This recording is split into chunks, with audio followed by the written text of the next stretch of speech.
Ya, pemirsa masih bersama kami dalam Newsroom dan di segmen ini kita akan membahas terkait banjir yang masih menghantui Jakarta. Dan di studio kami sudah hadir Bapak Nova Harian Paloh selaku anggota DPRD DKI Jakarta dari fraksi Nasdem. Selamat siang Pak, selamat datang di Jak TV.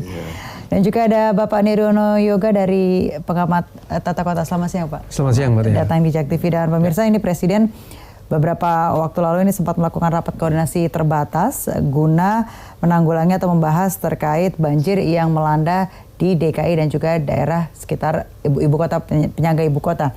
Saya ke Pak Nova dulu. Pak Nova, ini melihat banjir yang terjadi kemarin seperti itu. Di DPRD sendiri sebenarnya sudah ada pembahasan atau belum sih Pak?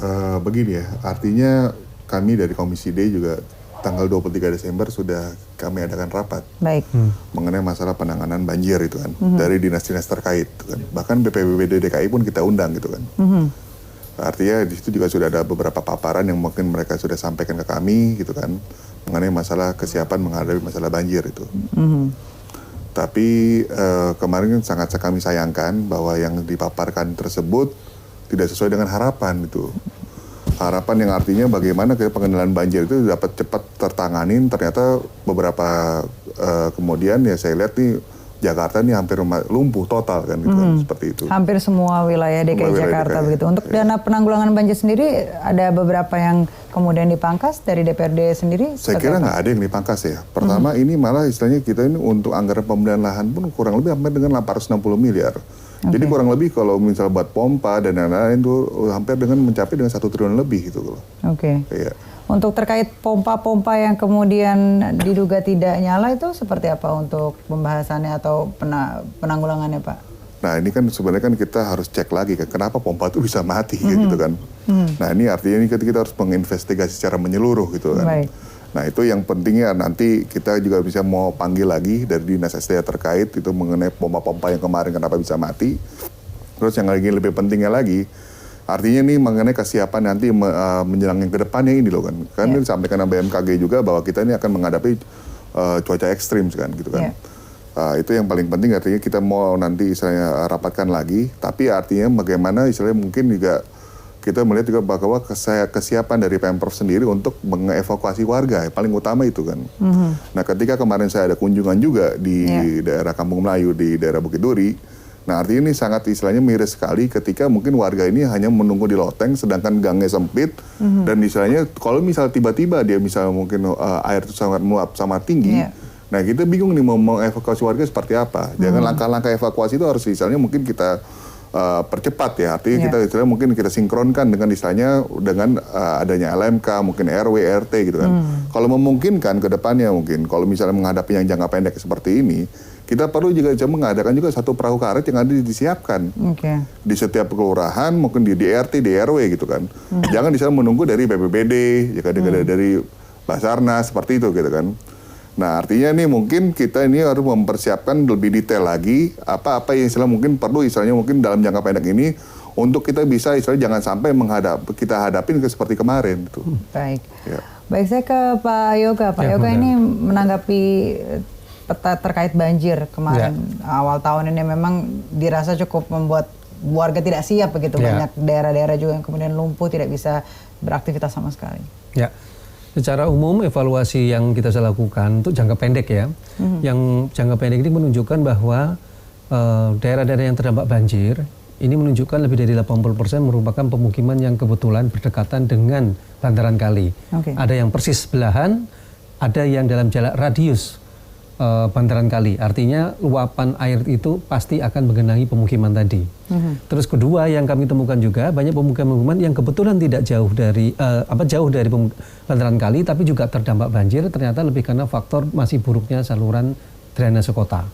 Nah, dua soal ini yang menurut saya menjadi pembelajaran untuk mengantisipasi ke depan ya.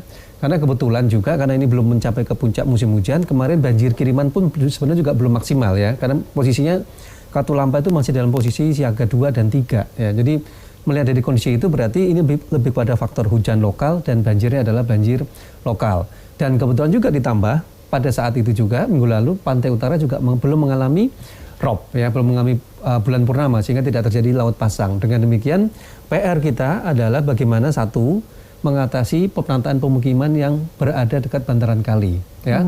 Kemudian kedua, ini jangka pendeknya adalah bagaimana posko-posko pengungsian ini masih kita bisa optimalkan, apalagi ini menjelang puncak musim hujan yang akan terjadi di awal Februari. Nah, yang ketiga yang tidak kalah penting, proses pembersihan lingkungan yang sedang dilakukan oleh warga yang kembali dari pengungsian, ini sebenarnya merupakan momentum paling bagus yang bisa digunakan oleh Pemprov DKI dan juga teman-teman DPRD untuk apa? Untuk melakukan evaluasi di lapangan dan juga menjadi kesempatan langkah apa yang akan dilakukan oleh pemerintah pasca banjir. Karena kalau tidak bisa dipastikan tidak ada perubahan yang signifikan, tahun depan kita juga akan ketemu lagi bahasnya juga banjir dan lokasinya tidak akan banyak berubah, Mbak Tiara. Oke. Pak Yoga, kalau melihat dari daerah-daerah yang kemudian harusnya menjadi resapan air, dirasa sudah cukup atau belum sih? Atau memang harus dibikin daerah resapan air baru atau seperti apa, Pak? Salah satu pokok persoalan yang kita temukan di lapangan adalah banjir kemarin diakibatkan oleh perubahan tata ruang yang sangat signifikan. Contoh paling dekat kita bisa bicara daerah Kemang yang tidak jauh dari sini. Ya. Kemang ini statusnya sebenarnya kalau kita bicara dalam rencana tata ruang merupakan daerah resapan air. Bahkan ada kewajiban kalau kita ingin membangun dalam satu kafling, hanya boleh dibangun itu hanya 20% sampai 30% lahannya. Sisanya harus dijadikan daerah resapan. Tetapi kenyataan di lapangan justru sebaliknya. Ya. Kita bisa pastikan kalau kita lihat semua, hampir sebagian besar kawasan Kemang ini sudah tertutup oleh bangunan. Artinya, tanpa ada terobosan yang signifikan, bisa dipastikan Kemang akan menjadi daerah langganan banjir. Oleh karena itu, sebenarnya di era Pak Ahok sudah ada rencana sebenarnya, Tiara. Ada dua waktu itu programnya. Satu adalah akan dibuatkan waduk buatan, dan kedua adalah pelebaran sungai yang melewati daerah Kemang. Nah, ini program ini yang kemarin terhenti. Begitu juga dengan kawasan-kawasan yang kemarin terdampak banjir seperti daerah Ciliwung, ya, kemudian Besanggeran, Angke dan Sunter, yang sebenarnya sedang dalam proses program penataan bantaran kali, tetapi sejak 2 tahun terakhir kemarin berhenti. Nah, ini yang harus menjadi bahan evaluasi oleh Pemprov DKI. Baik. Pak Nova sendiri ini melihat dari evaluasi yang kemudian nantinya harus menjadi catatan utama begitu setelah kita melewati banjir ini. Tapi jangan dijawab dulu, kami harus jeda-jeda. Pemirsa jangan kemana-mana, tetap bersama kami.